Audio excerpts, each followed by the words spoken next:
What's going on, guys? Welcome back to my channel. We're here today with Deji, who's acquired his first 1 to 2 bedroom project, and it's in Canterbury in Kent. Let me show you around. Alright, so now we're inside the flat, and this is, what's this room going to be? This room is going to be the kitchen and the living room put together. So previously I assumed this was just the living room. Yeah, so this is just the living room, and the kitchen is was in the room next door, which we'll see in a minute. And I see you guys have already planned out all your units and where everything's going to go. What's the plan? How's the kitchen going to come? And so the kitchen will be running along this wall here, and it'll be L-shaped coming out this way. So we've got a fridge, freezer, integrated microwave going in, oven and extractor, sink. That's it really. That's going to be like a breakfast bar. Yeah. And the breakfast bar will come around to like here probably, or just a bit.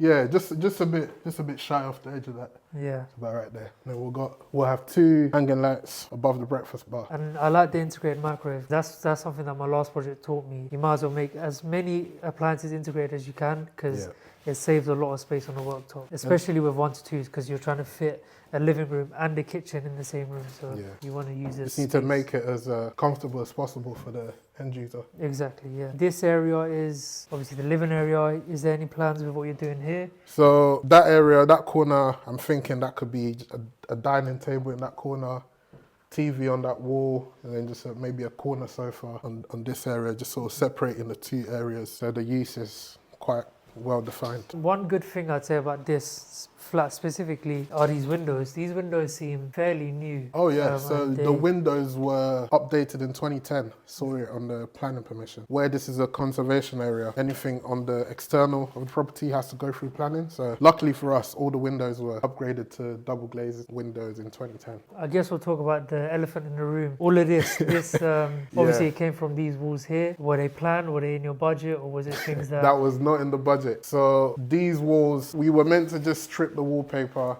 and skin plaster over it. But when we started taking off the wallpaper, we found that the old wood and the lime plaster was quite weak. So we just had to take it all off. Not in the budget, but we do have a 10% contingency planned for. So hopefully we don't eat into that too much. That's the main thing. With projects like these, you need a 10% contingency. Because that's very similar to mine, because I had the same issue with the wall in my living room. But the good thing with you is your joists are still very strong. Mine, we completely took everything out. And the chimney breast you're removing, or you're keeping the same as it is? We're keeping it the same as it is. Fair enough. So that's the open plan. Now we'll go into, I guess, the room that's gonna make you the money, let's say. The money maker. This room here used to be the kitchen. This will now turn into the 2nd bedroom. So the plan is to have the bed along here, TV on that wall, and the boiler's remaining, but we're gonna box that in, integrated wardrobe, keep it all nice and neat. Oh, are you putting a wardrobe on both sides? Just on this side at the moment. Just a box But in. food for thought. I might change my mind later, but at the moment, to keep the budget low, we'll just put it on one side. And just for anyone who's looking to get into 1 to 2s, roughly what is the total size of this flat? So this flat is 67 square meters. To do a 1 to 2 bed conversion, you want at least 50 square meters plus. Yeah. And the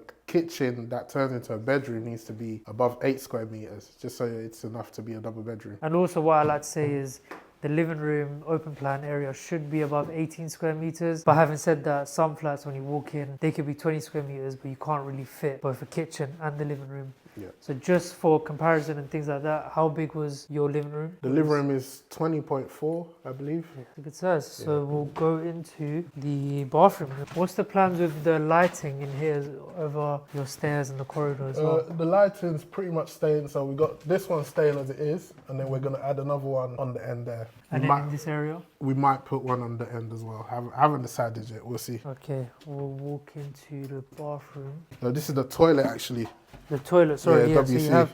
So you have a bathroom with a shower and stuff, and then you have a separate toilet as well. Yep, so separate toilet. Only thing really changed in here, we're gonna put the washing machine in the storage we have in here. So the washing machine goes in there, and then we'll put in a new toilet, new sink. And then, so this rubbish here was, I assume it's from the loft? From the loft. So about a week before completion, I came in just to check that everything was empty as agreed. It turned out the owner hid a lot of rubbish in the loft, and he pretty much refused to clear it. He just said, even though at the start we agreed that everything had to be emptied, he refused to clear it at the end and threatened to pull out of the cell. So this Right. is I don't think they would have actually I pulled don't out, think they would have, but it's still a risk. So we'll take the loss. And then this room is, I guess, the shower room. There's going to be a toilet in here as well, right? Or Yeah, there will be a toilet in here. Yeah. where's the plans? Where are you looking to put the toilet, the shower? So this is gonna have a 1700 bath along this wall with the shower on this side, and we're gonna put a toilet and sink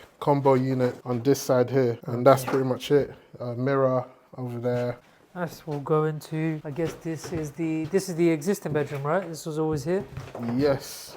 What's the plans with this one then? So not much going on in here actually, just new carpets, new skirting, and we're gonna move the sockets around a little bit. Other than that, keeping it the same. So for a project like this, for a property like this, in this area, what sort of end users are you looking at? The end user will likely be a young couple looking to move in together. And then obviously with 1 to 2 bedroom flats, I know that you have to get consent from the freeholders. So what was that process like? How long was it? How expensive, if it was? It wasn't a long process once we got a reply. So I had to send about 2 or 3 letters to his address. But once we finally got a response, it was quite a seamless process. Because this property is being sold with a share of the freehold, sending the lease wasn't too expensive. So we just had to pay for the legal costs for the vendor and for the second freeholder, which came to about 1,200 For the lease 200, correct. Wow.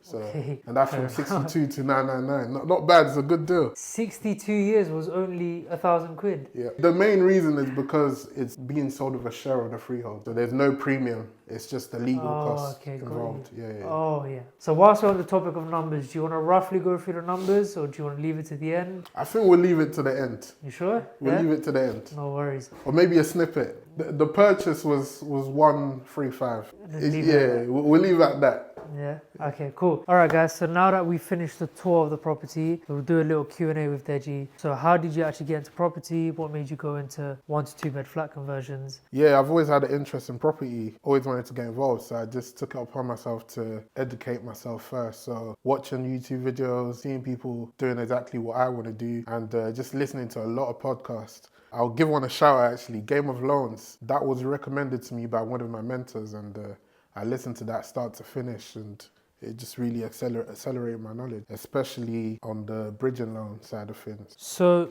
how long for anyone starting out? Because I don't know if this was the case for you, but for me, it was a case of a year of constantly hammering myself like with knowledge and education, like things you said, podcasts, books, all these things. How long were you educating yourself and then you got this project? I think it definitely takes time. I don't think I can put a time stamp to it because, you know, everyone's different and it's whenever you feel comfortable and ready to get involved. But for me, myself, I've always had the eye open for things and always keen to learn. So it's just learning and having conversations with the right people. Mm-hmm. So to end off the Q&A, what would you say to someone who was maybe in your position that you were in a year ago looking to get into property? What was the biggest tip you can give them?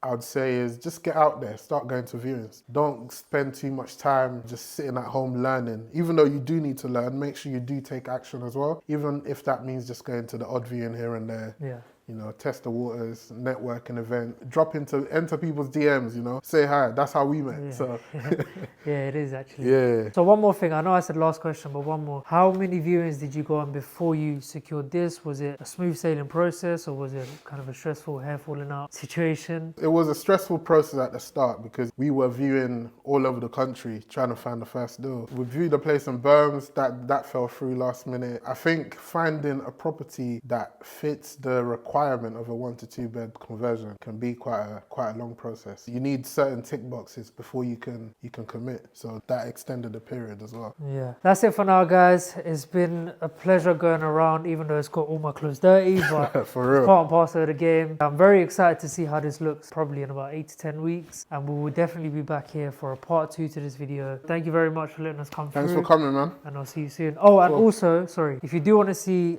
constant updates, stories, updates, and everything like that, make sure to follow his Insta. I'll put it up on the screen now, and it'll also be in the description. And make sure to follow me as well.